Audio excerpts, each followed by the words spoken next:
जय हिंद।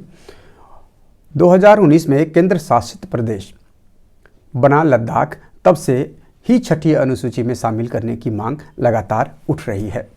कांग्रेस के नेता जयराम रमेश ने जम्मू कश्मीर में भारत जोड़ो यात्रा के दौरान यह मुद्दा उठाया था। बीजेपी के लोकल एमपी भी कर चुके हैं यही डिमांड। सोनम वांगचुक अनशन पर बैठ गए हैं। अब हम ये जानते हैं सोनम वांगचुक कौन है।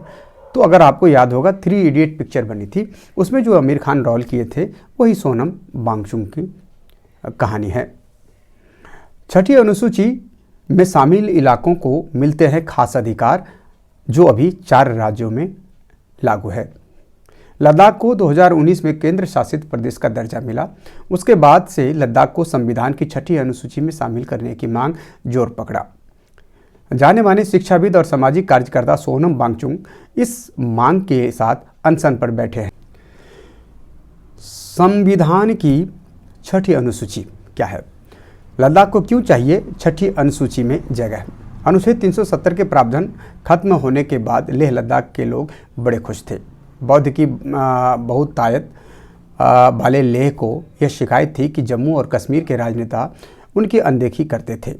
5 अगस्त 2019 को जब केंद्र सरकार ने भारत के सबसे उत्तरी राज्य का संवैधानिक दर्जा बदला, तब बदलाव की उम्मीद जगी।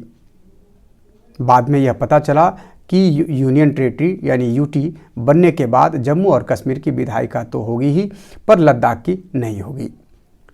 पहले की विधानसभा क्षेत्र में 4 विधायक होते थे। अब पूरा प्रशासन ब्यूरोक्रेट्स के हाथ में है।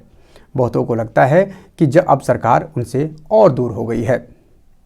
ऊपर से जम्मू और कश्मीर की डोमिसाइल नीति में बदलाव से इलाके की भूमि, रोजगार, डेमोग्राफी और कल्चरल पहचान खत्म होने का भी डर बढ़ गया है। अभी लेह और कारगिल में 2 हिल काउंसिल है, लेकिन वे छठी अनुसूची में नहीं है। उनकी शक्तियां कुछ लोकल टैक्सेस और केंद्र से मिली जमीन के इस्तेमाल तक ही सीमित है। छठी अनुसूची में शामिल किया जा सकता है। आइए जानते हैं। सितंबर 2019 में राष्ट्रीय अनुसूची जनजाति आयोग ने लद्दाख को छठी अनुसूची में शामिल करने की सिफारिश की। कहा कि नए केंद्र शासित प्रदेश की 97% से ज़्यादा आबादी जनजातीय हैं। वहाँ देश के दूसरे हिस्से से जमीन खरीदने, अधिग्रहण पर पाबंदी है। अलग सांस्कृतिक विरासत है जिसे संरक्षण की जरूरत है। अभी तक छठी अनुसूची में पूर्वोत्तर से इतर किसी इलाके को शामिल नहीं किया गया है।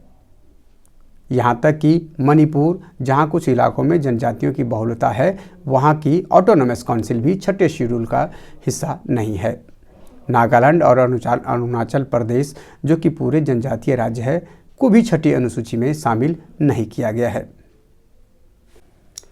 गृह मंत्रालय के एक अधिकारी ने दिसंबर 2021 में द इंडियन एक्सप्रेस से कहा था कि छठी अनुसूची में लद्दाख को शामिल करना मुश्किल होगा। संविधान बेहद स्पष्ट है, छठी अनुसूची पूर्वोत्तर के लिए है। देश के बाकी हिस्सों के लिए, जनजातीयों इलाकों के लिए 5वीं अनुसूची है। हालांकि अगर सरकार चाहे तो संविधान में इस आशय का संशोधन प्रस्ताव ला सकती है।